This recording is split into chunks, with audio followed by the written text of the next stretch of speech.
we don't know exactly how they're going to come out, but we're playing for both. We're playing for them to play bigs. We're playing for them to go small. Daniel, what's that like for you, knowing that you might be playing a team that might not have a big guy on the court? We just going to have to execute our game plan. Therefore, I didn't know it was about to happen, but I'm just happy that we started off strong in the game. Not perfect, but we're going to get better. And when did you find out you were going to be starting, and then after that, when did it kind of set in for you? 7 minutes before. So not much time for you to prepare. Not at all.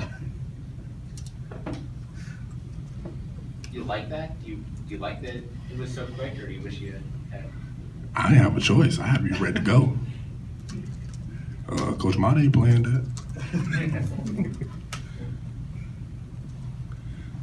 Daniel, what did it mean to you that Coach Mata felt you had done enough in practice to earn that starting spot back? I just feel like he trusts me, and I told him that I put more on myself to not be in foul trouble. Because I know I feel like the team does a good job when I'm on the floor, and I feel like I can help my teammates in many different ways. I don't even have to touch the ball really to really make an impact on the court. But I knew if I could stay out of foul trouble and produce a tad bit more, I knew that Coach Mata was going to put a little more trust in me. Why do you think you were having the struggles with the foul trouble? I mean, to start the year, it didn't seem to be the case, and you were blocking shots at a pretty good clip, and then maybe started getting into the body a little more. I don't know how you assess it, why you think those fouls were coming at a faster rate. I feel like teams did a good job of scouting me. You know, the Big Ten is a very competitive league, and I really feel as if teams start to take notice if you go more at number 4, get them out the game, have a more better chance of scoring in the paint. So I feel more if I could just eliminate the fouls on me, we'll have a better chance of beating these teams. Go ahead, Daniel. I said that's a great question. Give me the psychology behind that, both of you, please.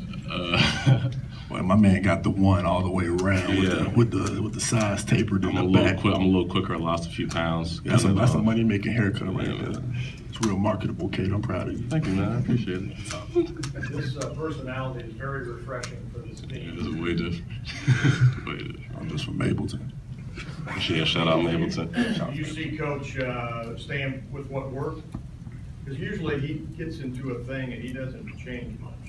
I mean, With his rotation. if he holds true to that, then yeah, the starting lineups and stuff wouldn't change for this game. It's starting to not really. Everyone on the team has to be prepared to play. Starting to not. In your head, do you think about what it takes to get to the tournament? Is there a sense of urgency about we got to win this many, or is it still just? Try and win one game at a time. Focus on one game.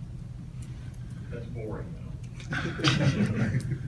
Daniel, you seem very loose, and you seem very intense when you're on the floor. I just took a nap. I'm just wondering when things weren't going so well for this team, were you still this way? I don't know if you look at being loose as maybe something you can contribute to this team to make sure guys are doing what they need to do, but also not getting down on themselves. You know what I mean?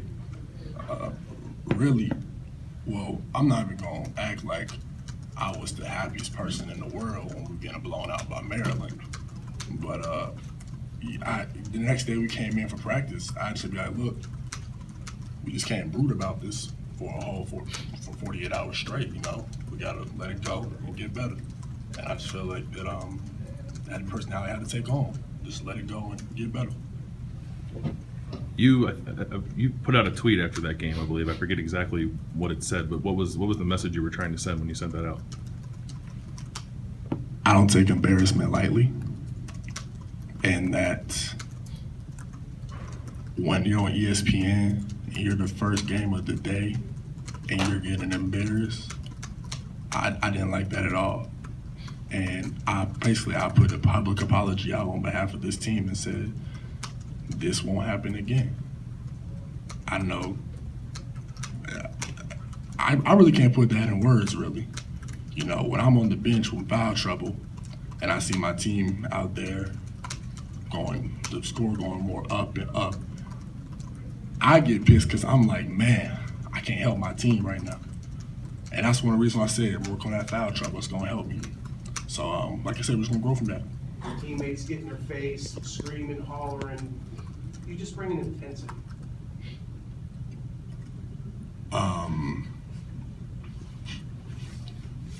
I'm obsessed with winning, and I don't take losing lightly.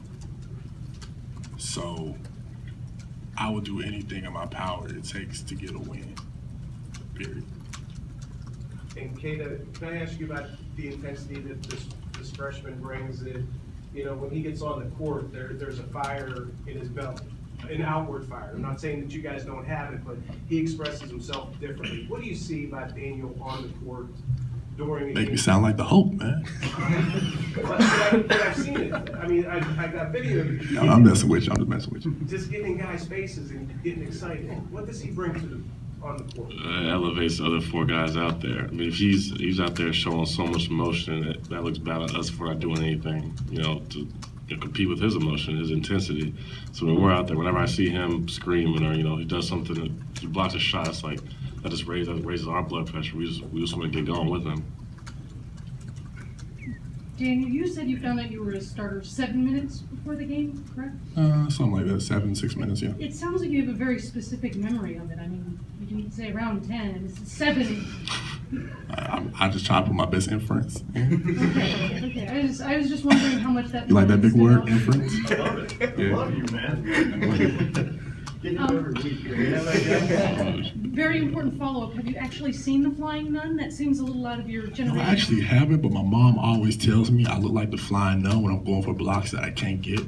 She always tells me that after a game, and I thought it would be a funny thing to use in here. It was very well. Is she a good coach, your mom? My mom played volleyball, but she's one of my biggest supporters. What's your name? I'll tell her you said hi. Huh? Lori. Lloyd? Okay, Lloyd. I'll tell her my mama named Wendy Giddens. I'll tell her you said hi. Okay, thank you. This is You're gonna such a stay 4 different. years, aren't you? I'm here much until different. Dad wants me to leave. Hey, Kata, you said practices were different after the 2 losses. Has that continued up through your most recent workout, or has he backed off recently now that you started to play with a little more consistency? A little bit, not too much, because what we did, it was working. You know, we started winning again, so we changed what was working. But he does back up just a little bit. Took me rest and time. Kata, is this a side of Daniel you've never seen before? No, it's every day. I'm not even surprised. It took me a second to lighten up to y'all because I ain't trust the media at first. I was like, everything I say, they can spin and everything. Like, but I like y'all. Y'all cool. I like Columbus. You said the first time you were sitting up there that you were freaking out. Are you not freaking out now? No, I'm cool now. I told you I was took a nap. I'm good. Daniel, this is just kind of off topic. I heard somebody said that you like to drink a lot of coffee. Is that accurate? Is that Yeah. why you're so... Very, very accurate. I've been fighting a cold these past 3 days, and I've been struggling to stay awake in class and doing my homework. So I'm already on my 4th cup today. Hey, coach. All right, guys.